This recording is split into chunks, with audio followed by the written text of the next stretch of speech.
नमस्कार दोस्तों, आज सुनते हैं बुधवार व्रत की कथा। ग्रह शांति तथा सर्व सुखों की इच्छा रखने वालों को बुधवार का व्रत अवश्य करना चाहिए। इस व्रत में रात दिन में एक ही बार भोजन करना चाहिए। इस व्रत के समय हरी वस्तुओं का उपयोग करना सर्वश्रेष्ठ है।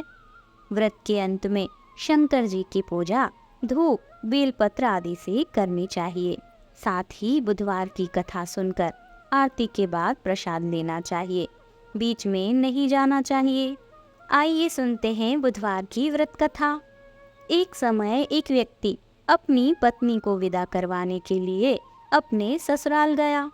वहां पर कुछ दिन रहने के पश्चात सास ससुर से उसने उन्हें विदा करने के लिए कहा, किंतु सबने कहा कि आज बुधवार का दिन है, आज के दिन गमन नहीं करते हैं। परंतु वह व्यक्ति किसी भी प्रकार से नहीं माना और हठ धर्मिता करके बुधवार के दिन ही अपनी पत्नी को विदा करके अपने नगर को चल पड़ा। रास्ते में उसकी पत्नी को प्यास लगी तो उसने अपने पति से कहा कि मुझे बहुत जोर से प्यास लगी है। तब वह व्यक्ति लोटा लेकर के रथ से उतरकर जल लेने के लिए चला गया। जैसे ही वह व्यक्ति पानी लेकर अपनी पत्नी के निकट पहुंचा तो वह यह देखकर आश्चर्य से चकित रह गया कि ठीक उसके ही जैसी शक्ल सूरत और वेशभूषा वाला एक और व्यक्ति उसकी पत्नी के साथ रथ में बैठा हुआ है।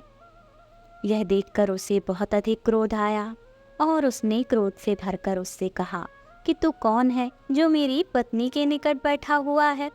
दूसरा व्यक्ति बोला कि यह मेरी पत्नी है, मैं इसे आज ही विदा करके ले जा रहा हूँ। वे दोनों व्यक्ति परस्पर झगड़ने लगे। तभी राज्य के सिपाही वहां आ पहुंचे और वे व्यक्तियों को पकड़ने लगे।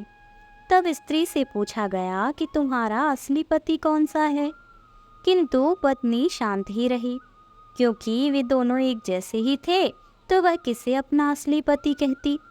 वह व्यक्ति ईश्वर से प्रार्थना करता हुआ बोला कि हे परमेश्वर, यह क्या लीला है, सच्चा झूठा बन रहा है और झूठा सच्चा बन रहा है। तभी एक आकाशवाणी हुई कि मूर्ख व्यक्ति, आज बुधवार के दिन तुझे गमन नहीं करना था। तुझे सभी ने समझाया परंतु तूने किसी की बात नहीं मानी। यह सब लीला बुद्धदेव भगवान की है। उस व्यक्ति ने बुद्धदेव से प्रार्थना की और अपनी गलती के लिए क्षमा मांगी। तब बुद्धदेव जी अंतर्ध्यान हो गए और वह अपनी स्त्री को लेकर घर आया तथा बुधवार का व्रत वे दोनों पति पत्नी नियम पूर्वक करने लगी। जो व्यक्ति इस कथा को पठन करता है अथवा श्रवण करता है उसको बुधवार के दिन यात्रा करने का कोई दोष नहीं लगता है तथा उसको सभी प्रकार से सुखों की प्राप्ति होती है। बोलिए बुद्धदेव भगवान की जय।